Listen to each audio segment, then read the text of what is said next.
তো হ্যালো বন্ধুরা, তো আজকে সবাই ঠিক করেছি যে সবাই মিলে আজকে আমি চুলা খাবো। হ্যালো বন্ধুরা, এখন আমি আমের বানাচ্ছি।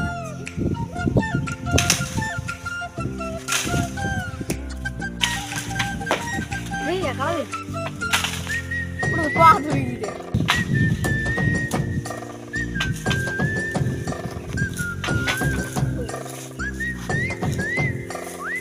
বন্ধুরা, সবগুলো পাড়িয়ে নিলাম। এখন যাবো বাড়িতে।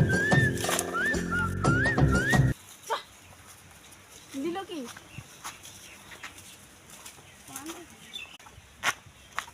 হ্যালো গাইস, তো এখন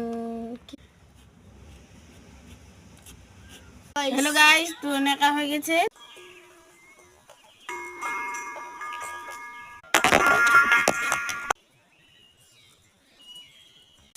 মশলা